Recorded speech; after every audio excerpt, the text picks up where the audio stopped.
Alright, so maybe now if we get where we're supposed to go. Was that house up here? Where exactly was that house? This is where the tent people were. This is the house. Okay, so we're gonna go into the dungeon. Entering the dungeon.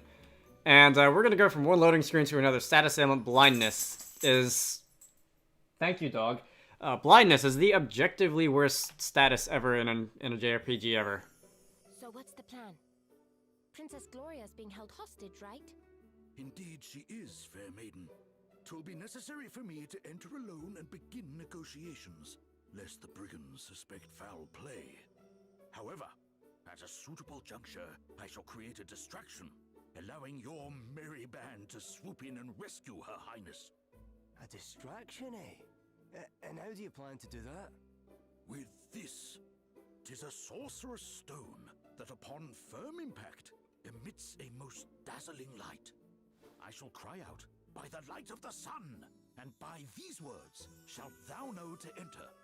The princess knoweth well this phrase. 'Tis one we have long since settled upon, and by it shall know to close our eyes full tight.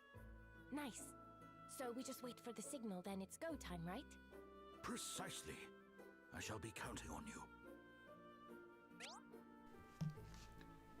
There are a couple of ways of finding out if a monster you're facing can be easily dealt with. Look for a red glow around your opponent before battle. Indeed, note whether you can earn an underdog bonus after battle. Both of these mean that you're a little bit underpowered to be facing that opponent and might be better off avoiding them in the future or leveling up before facing them again. Alright. Note if your opponent tries to run away or flee before battle. In that case, you're probably overpowered and probably should move on to more challenging pastures. Yeah. Alright. There's another party chat. Praise for the princess. Thou seems somewhat anxious, lad. 'Twere better that thou were calm. Vexation doth dull the sword arm, after all. I know. Fret not unduly on Princess Gloria's account. Her Highness is a good deal hardier than she might seem at first. 'Twas ere thus. Why, I remember when she was but 5 years old. Zephyr, a fine steed for whom the princess had developed a surpassing fondness, lay ready to breathe her last. Ah! She was a wondrous creature, as gentle as the breeze for which she was named. And she died in just the manner in which she had lived, simply closed her eyes and made as if to sleep. The princess, who had attended every moment of her dear friend's passing, spake such fine words when the moment came itself. Enjoy your rest, Zephyr, and do not worry about us. We will miss you, but we will always treasure your memory. For one so young to put her companion's feelings before her own in such a manner.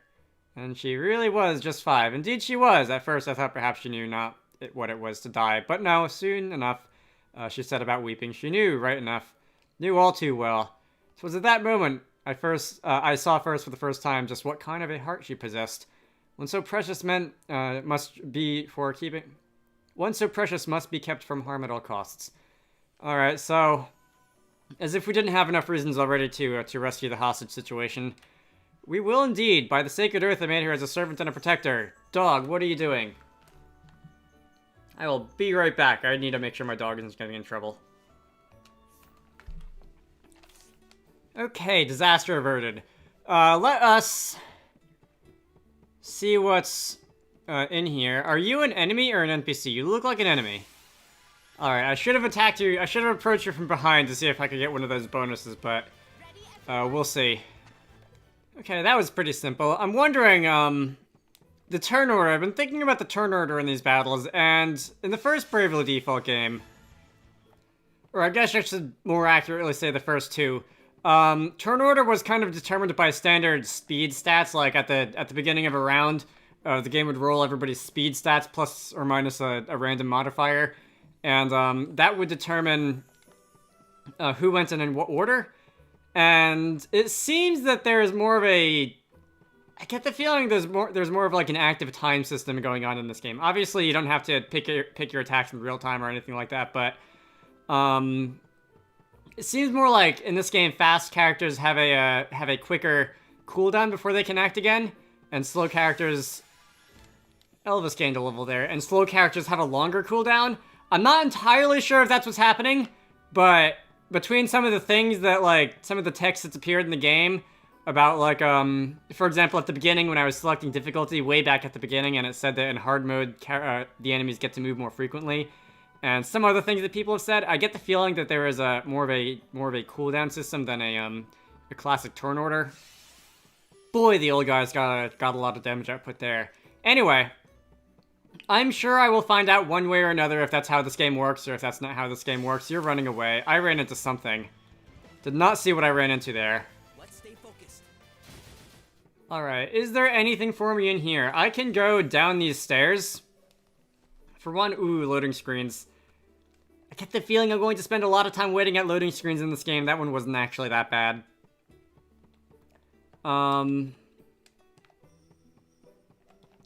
The objective marker is indeed pointing upstairs though, which is good.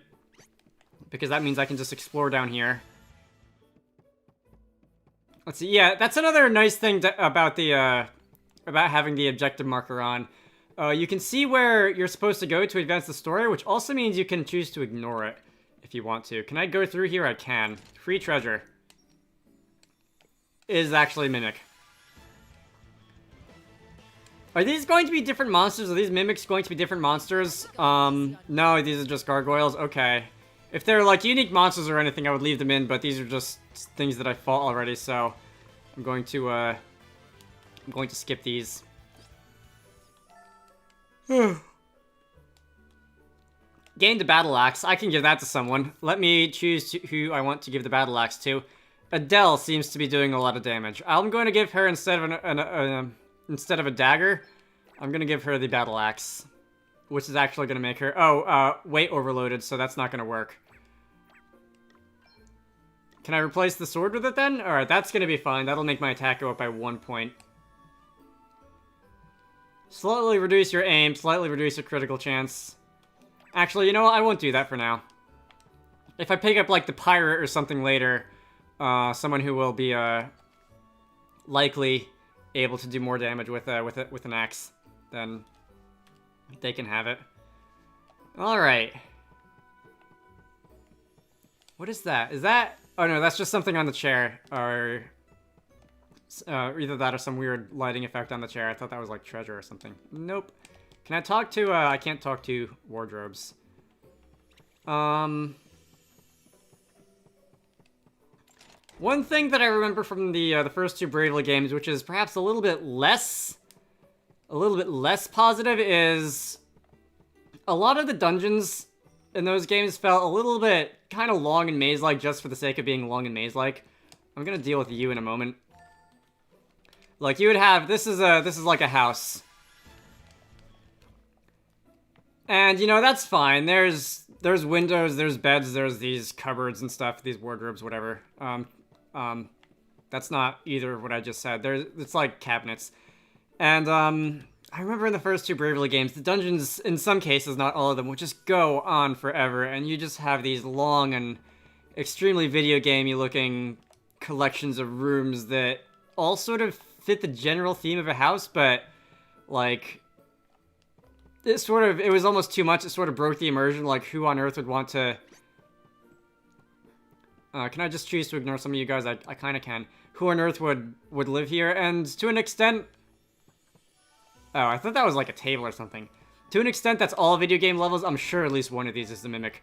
But...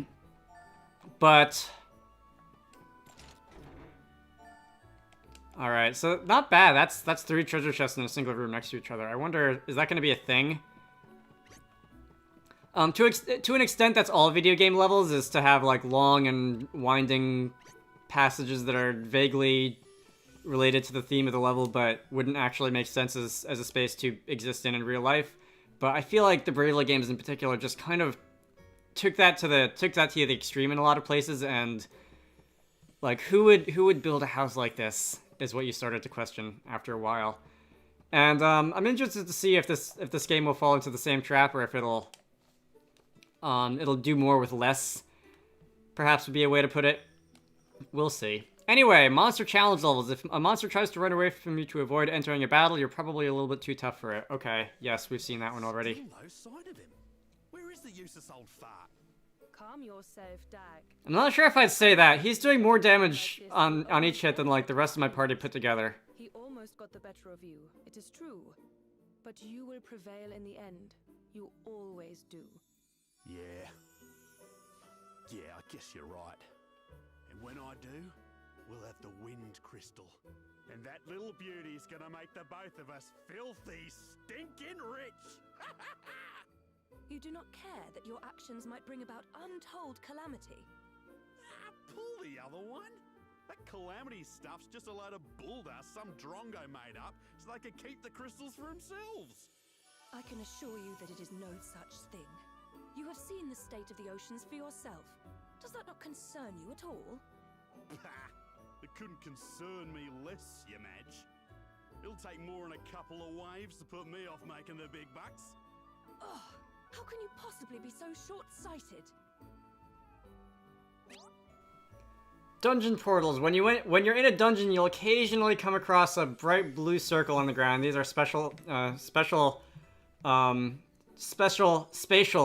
that was hard. Special spatial portals that can whisk your party to and from the dungeon entrance in an instant.